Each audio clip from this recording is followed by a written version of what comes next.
Hello, and welcome back to ABA Mom, where we explore practical applications of applied behavior analysis in everyday life. I'm your host, Allie, a board-certified behavior analyst, and today we are diving into a topic that is crucial for most families, and that is using reinforcement effectively to encourage positive behavior in our kids. So whether you are a parent, a caregiver of some kind, or you are in the ABA field, these real life examples, you can implement them right away. So what exactly is reinforcement? In the world of ABA, reinforcement is any consequence that increases the likelihood of a behavior being repeated. Basically, it's about finding out what motivates your child and using it to encourage a good behavior. So anything can be reinforced. It could be good behaviors. It could be bad behaviors. We want to try to reinforce behaviors that we want to see more of. When we provide reinforcement, it's more likely that that behavior will occur in the future. Now, with that being said, there is something that is misconstrued all the time about reinforcement, and that is the difference between positive reinforcement and negative reinforcement. Positive reinforcement is something added that is more likely to increase the behavior. Negative reinforcement is something taken away that is more likely to increase the behavior. So either way, the behavior is being increased. What happens a lot of times is that negative reinforcement is confused with negative punishment. Punishment decreases behavior.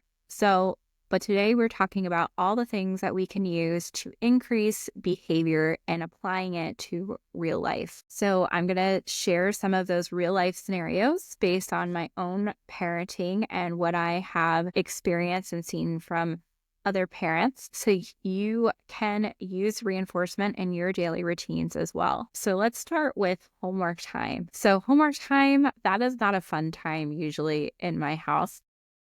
But there are some tips to make it a little easier, especially if you have a child that struggles. So imagine you have a child who struggles staying focused on their homework instead of just telling them, hey, try harder. Or if you get frustrated and you yell or you walk away, you give up, right? So there's some other strategies, and I feel you because it can be frustrating. So you can use reinforcement to motivate them. So here's how it goes. You can do this. You can set a timer and explain to your child. We talked about that last time, using those antecedent manipulations. And you set a timer, explain to them that after they complete their homework, the time frame, then they get a fun activity. So maybe 20 minutes of homework time, 30 minutes of screen time, or a trip to the park. Now, with that being said, a timer is not going to work for all kids. For homework. It may add some extra stressors if it's a child that does not perform well at school, or they struggle in certain areas, and they honestly just have a difficult time, and 20 minutes is just going to add extra pressure on them. There is a difference between having the skill and having a performance deficit. So you can either have a skill deficit or performance deficit, which means that if you have a skill deficit, that you do not have the skill to do the homework, or maybe you need some extra help to do that. Now, a performance deficit is based on motivation. So if your child just doesn't want to do it because they don't like homework, that is where I would generally use that timer. Now, if it's a skill deficit, you can definitely still use some motivation to help them along. However, I would be using reinforcers and sitting next to them while they do their homework and assist them along. But if it is a performance deficit, meaning that they don't want to do the homework assignment because they don't like it, then using a timer could be successful. Again, none of these are one size fits all. These are just some tips to help you along the way. But either way, when the homework is completed, whether or not you use the timer, whether or not it's a skill deficit or a performance deficit, I would 100% give them some kind of reinforcer. completed a task they didn't want to complete, that it was either because it was too difficult or because they just do not like it. What you're doing here is providing a clear, achievable goal with a tangible reward. So a reward can be something physical that you're giving them, tangible. So it could be an edible item. So maybe like a special snack, TV time. It can be an activity. So like going to the park. That would be an activity that they can earn that's attainable. This not only helps them stay focused, but also helps them build positive associations with homework. So now you're making homework a little bit more fun. It's like, so now I do homework and now I get to eat the ice cream that I love. So I have to finish my homework to get to the ice cream. So you're making something attainable for them. Also, so you're providing that reinforcement and a tangible for them. And eventually, we talked a little bit about fading out. You could fade out those things, but right now you want to work on motivating them to complete that homework assignment. Sometimes providing that reinforcement in between is important. So maybe you have some small edibles like Skittles or Goldfish. You know your kids best, so you know what it is that they really like. So maybe they do 2 problems of homework. They're struggling, having a really hard time, or they write 3 sentences and then they can earn something or take a break and come back. So let's switch to another common scenario.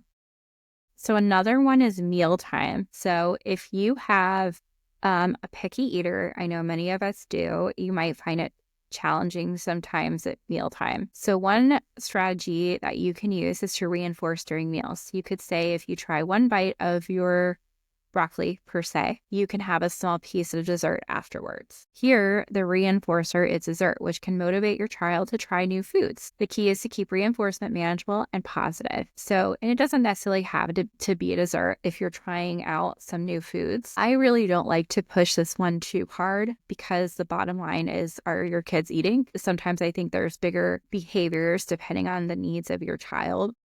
But this is just an example of something you can do. I have a lot of parents that say, my kids really don't eat anything but chicken nuggets, and they have a very poor diet. So this is something that you can definitely use. I also, just to introduce different foods, I provide reinforcement, even if they just smell or taste or put it close to them to just try out the new food, or especially if it's sensory for them.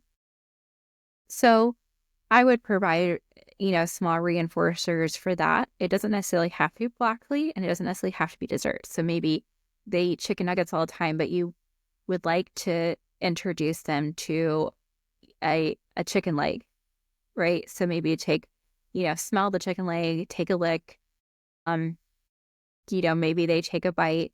Go ahead and provide a reinforcer. Again, that could be a small edible. It could be a dessert. It could be, then you get a bite of your chicken nugget, which is your favorite thing, or just try a bite and then you get chicken nuggets. So trying out new foods, trying out new things. It can be other things too. I've used tangible reinforcers for even bike riding. You can use it, especially if you're trying to teach a new skill. I would provide more reinforcers in between before they complete the skill. So any small success that you see from them, go ahead and provide a small reinforcer. Let's talk about chores for a second. This is another non-preferred task. So a lot of times this is escape maintain, and we'll talk about that in another episode as well. So getting kids involved in household tasks can sometimes, feel like pulling teeth. It's not fun. I have a mom that I worked with that used a sticker chart. I've used them as well.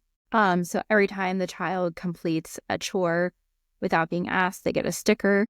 Currently in my house, I worked out a deal with my 16-year-old that if he does the chores, he knows to do the chores. He'll do the chores when I ask him to do it. But if he does do it without asking, he does get a payment. So he does get paid for some of those chores if he starts doing them without asking. But in this instance, we'll stick with stickers depending on the age of your child. And I also think, exactly what the chores are and how defiant and how difficult the task is for them. So for each chore, let's say they get a sticker. Once they reach 10 stickers, they can choose a family movie night. They can choose a fun outing. You want to make it very clear ahead of time what exactly it is that they're working for. So say, what is it that you want to work for this week? They earn the stickers. They earn 10 stickers, and then they get to pick what it is that they chose. So movie night, fun outing, maybe, maybe you have like a treasure box in your home and like get some toys. I've even done like dollar store toys, like in a treasure box that you can use and just pull it out when they earn them. So this not only teaches responsibility, but it also makes the process enjoyable. This visual aspects of our sticker chart can help kids see the progress and motivates them to keep going. So using a sticker chart definitely helps with that motivation. They get the stickers and then they get their tangible reward. So these are all tangibles that we're talking about here. So now let's talk about some verbal praise. So what's great about reinforcement is it doesn't always have to be tangible. So it does not always have to be an item or an activity. As a mom, I know this makes a point to give verbal praise. A mom I know makes a point to give her son verbal praise. I provide verbal praise to my clients, to my kids, to my spouse, and I definitely use tangible reinforcers on him as well. So in order to, for example, I have 5 kids. So sometimes sharing is not ideal for them. So you can say things, or I say things like, I love how you shared your toy with your sister or with your brother. That was very kind of you. The more specific you are, the better. So you want to be very specific in your praise because you could just be reinforcing anything. So if you have somebody, like let's just say they're picking their nose, for example. So if they're picking their nose, and I did hear this a long time ago from another analyst too. So they're picking their nose and wiping the table and you say, good job. Okay, so what are you reinforcing? Are you enforcing wiping the table? Or are you reinforcing wiping their nose or picking their nose? Because now what might happen is because reinforcement is providing reinforcement it provides that likeliness that behavior may occur in the future. So if you are just saying, good job, and they're wiping the table and picking your nose, what you may end up getting is the result of them picking their nose, right? Because now you said good job and they're just picking their nose. So they are more likely to pick their nose in the future, maybe pick their nose and wipe their table at the same time. So it's important to be specific when you give this verbal praise. So I like to use things like, I like how you're sitting in your seat. I like how you, share your toys. Anything that you want to see more of in the future, I would go ahead and give that praise. So it's very important to give that praise. This is especially true when we talk about kids that love that extra attention. They're getting it in negative ways. So we want to provide it in a positive way. This kind of positive reinforcement not only boosts confidence, but also encourages them to continue to do that in the future. So continue to share in the future. So if you're providing praise like, hey, I really like how you're sharing, they're more likely to share in the future. So reinforcement is awesome in that way. Something I want to touch base on too is self-regulation and how reinforcement can help with that. So there was a parent I talked to and implemented a system where his child could earn calm down time. If his son managed to stay calm during a frustrated situation, he can earn some extra time playing his favorite game. So, and that's a big one, to calm down. And I know calm down is not necessarily an ABA term, but it is a reality that to stay calm. What we like to do in ABA is define it further, what calm actually looks like. But it's self-regulate, right? So not engaging in some of those maladaptive behaviors, whether that's a meltdown or physical aggression. So being able to self-regulate. So being able to have some of those coping skills, even though when we kind of get into coping skills, we are borderlining some mental health. So coming a little bit out of my umbrella, talking about the self-regulation and coping skills, but it is something that we still use in our field.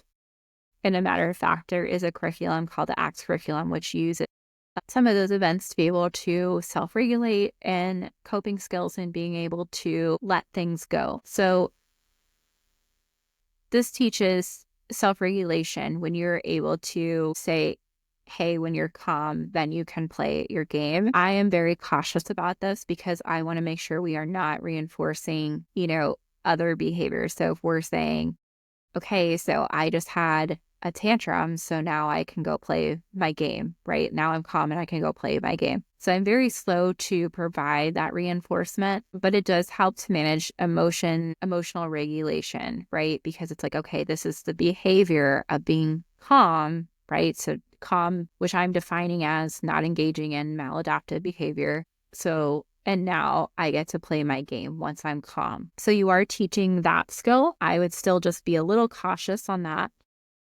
just because we don't want to reinforce all the behavior. We want to make sure we're only reinforcing calm. So that can get a little tricky. However, if let's just say a child is just doing a great job, there has not been any maladaptive behavior during the day, or, in the last few hours or what have you. I don't know how often, they have tantrum behavior, just for example. So I would go ahead and provide that reinforcement, like, hey, you've been doing really great today. I really like how calm you are.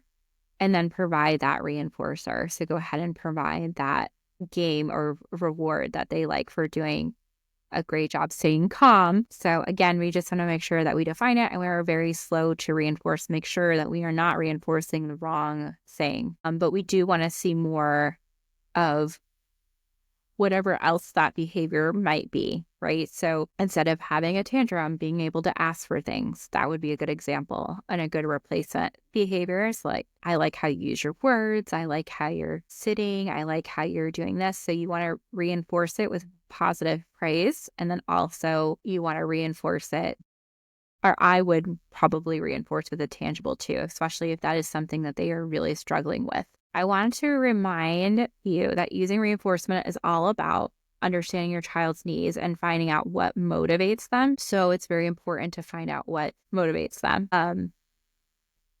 And I say as parents, we really know our kids best, but you can also just ask, be like, hey, what is it that you want to work for? What do you want to, you can just kind of interview them, and then also just kind of watch them in their environment. What do they go to the most? What is the number one thing that they absolutely love? If I could give you $1 million, what would it be? What would they absolutely go for? And it's never a one size fits all approach. So what works doesn't always work, right? And it's different for each individual. One thing to keep in mind when it comes to reinforcement is what works sometimes doesn't work all the time. So let's say, for example, you have M&Ms on you. Your child absolutely loves them. It's one of their favorite things. Well, one day they do not work for them. And you're like, what's going on? They love these M&Ms. What's happening? Well, what happens is what we like to call in the ABA world is satiated. So they're a little tired of them, right? Especially if they had a big meal, maybe they're full and they're getting tired of M&Ms. They have M&Ms all the time. You high reinforcement, it's a reinforcer all the time. So it's important to change it up and try different things. Also, you want to try different things, but you also want to keep in mind that having choices and having options is really important. They may want it 1 minute, and then another minute they might want something else. So it's good to have some choices in your back pocket. So maybe you have M&Ms and Skittles, or maybe you have something that isn't edible. For example, I had a kid the other day that was earning stickers, but actually just wanted facts about snakes. So they just earned facts. That's what they wanted to earn. So it's important to just keep in mind, plus what they like changes all the time. So you might just be walking around with their preferred toy. That's not necessarily a reinforcer. It's not reinforcing behavior. You're just walking around with their favorite toy. So just being mindful of that. Now, if they work for their favorite toy, then that becomes a reinforcer. Everything else is just potential reinforcers. So feel free to kind of experiment different strategies until you find the right one for your child. Consistency is key. Reinforcing behavior over time will not only help your child develop a stronger bond with you because you're providing those reinforcers, it also fosters an environment where they feel motivated to learn and grow. So I think that's really important for us to remember as parents. And it's definitely a good bonding experience as the parent because, yes, you are providing this thing that they really like, but then you get paired with that too. So like, hey, my mom always, she's always telling me I'm doing a good job sharing with my sister. So now you're being paired with those words of affirmation for them, or those verbal praise. So before we close, I want to share some quick tips to effectively implement reinforcement in your daily routine. So number one, you want to be very specific. So when you're reinforcing behavior, be specific about what behavior you're praising or rewarding. So again, be specific. We don't want to say, hey, good job, even though that's really nice. And like you're saying good job and they probably reinforced, but we want to make sure we're reinforcing the right thing. Whatever the behavior we want to see more of is what we want to reinforce. So instead, you want to say, great job putting your toys away without being asked. Or just great job putting your toys away. Maybe you did have to ask. This is clarity and helps your child understand exactly what that they are doing right. Tip number 2, make it immediate. And this is really important. Reinforcement is most effective when given immediately after desired behavior. If you wait too long, your child may not connect that behavior is with a reward. So if they finish their homework, celebrate right then and there. So you don't want to wait. So for example, you don't want to, your child finish their homework, right? That's the example that we used. You don't want to wait until Friday, even it's Monday, to provide a reward. You want to provide a reward immediately. After they finish their homework, then what? Then do you go to the park? You don't want to be like, okay, we're going to go to the park in, 3 hours. You want to make sure that whatever it is that you're going to provide as a potential reinforcer is immediate. So set that up where you can provide it immediately. The more immediate it is, the more effective it is. The longer you wait, the less effective it is. You're not making that connection. Tip number 3, keep it varied. Children can quickly get bored of the same rewards. So we talked about being satiated. Mix it up. Sometimes it might be a special treat. Other times it could be extra playtime or a small toy. Keeping the reinforcement varied keeps your child engaged and motivated. Tip number 4, involve them. Let your child decide their rewards. This gives them ownership of the process and can make them more motivated to achieve behavior you're looking to reinforce. So you want to involve them in the rewards. So that's why I always say, like, hey, what is that you want to work for? What is that you want to earn? If you do have a child that's not verbal or, they're not saying some of the things that they would like, just kind of observe them and what kind of things that they like. And you can even maybe lay out a couple things, let them make a choice when it comes to it. The more involved they are, the better it is. It also gives them a little bit of control over the situation. Be patient. Behavior change takes time. None of this is instant. If you don't see immediate results, don't get discouraged. It takes time. So one thing about ABA, I have parents sometimes ask, like, why is it so many hours? Like my speech and my OT is only an hour long. It's consistency over time. It takes time it's a gradual process. There is a science to it, and consistency will pay off in the long run. So stay patient. I really hope today's episode has inspired you to think about how you can incorporate reinforcement into your parenting toolkit. Remember, every small step you take can lead to significant changes to your child's behavior and your family dynamic. If you have any success stories or challenges you'd like to share, I'd love to hear from you. You can reach out to me on social media or leave me a comment. And don't forget to subscribe to ABA Mom for more tips and strategies on applying ABA principles in your everyday life. If you found today's episode helpful, please share it with friends and family who might benefit as well. Thank you for tuning in. Until next time, keep reinforcing those positive behaviors. This has been ABA Mom with your host, Allie, wishing you all a wonderful day.